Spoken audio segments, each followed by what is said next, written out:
And now I just want to quickly trace back over each of those and give you some examples of where I think things are today. So back to tech triggers, and I just have two quick ones for you today to think about. I would say that virtual reality is very much in technology trigger phase. I think we all kind of expect that, in fact, the Oculus Rift and Microsoft's HoloLens, and there are going to be many other examples of virtual reality headgear. I think we can all take for granted that that's a really important technology. I've been saying myself, when a new medium dawns, huge value creation ensues. When the internet showed up about 30 years ago, huge value accrued over the course of time. I think I can say it about virtual reality as well. This is a big, important new medium.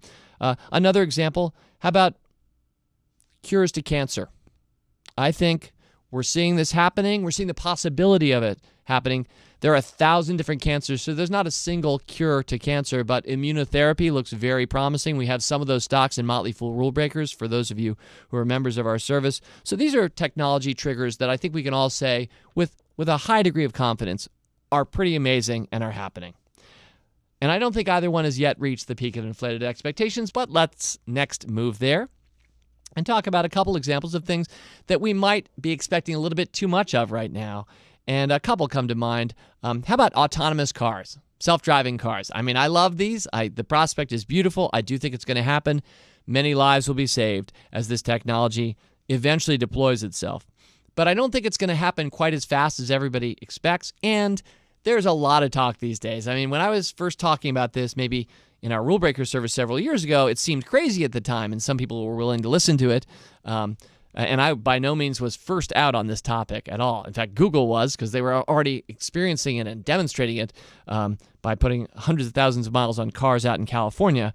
But I think at this point, everyone kind of knows that it is going to happen, but I think we may be expecting it a little too soon. Another example, I would just say mobile in general.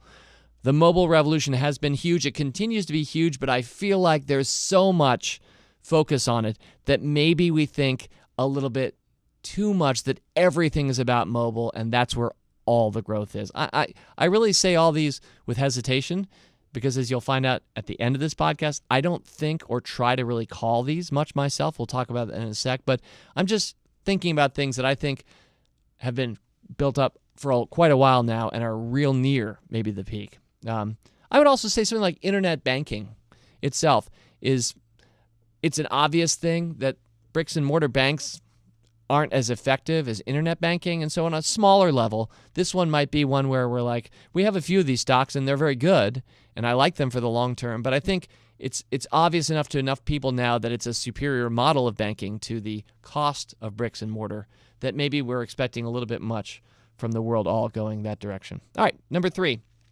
I'll be even quicker with this one. The most obvious technology that I can think of right now that is in a trough of disillusionment is 3D printing. I don't think there's any question. We've been recommended these stocks. We actually recommended them back in phase 1, and we had really good returns up until about 3 to 6 months ago. But the real trough, I think we're at or near. There's no question in my mind that 3D printing is a very consequential technology, additive manufacturing, some people call it. This is a profound development and will be for decades going forward. But many of those stocks have lost 60 to 80% of their value, and I think we're getting near the trough of disillusionment. And as a shareholder, I got to say, maybe it's just wishful thinking. I kind of hope. All right, number 4, the slope of enlightenment. To me, let's go with data centers. I think, a lot was built up. There was a lot of hype about how cloud computing was going to be largely deployed and made possible by data centers, and Amazon.com, I think, got kind of hyped up a lot about Amazon Web Services, and some companies like Equinix and some other companies that are data center companies. I think that, Rackspace kind of crashed as a stock. I think we've kind of moved on and realized that data centers are very much for real, and we're all being enlightened that they're going to be around for a long time. That might not be my best example, I admit. Some of these are scratched down on little green Post-it notes that I wrote just before this podcast, so maybe you have a good example yourself, but I'll try that one. And finally, number 5, the plateau of productivity. And to me, a great example is e-commerce. Because I remember e-commerce from all 5 stages.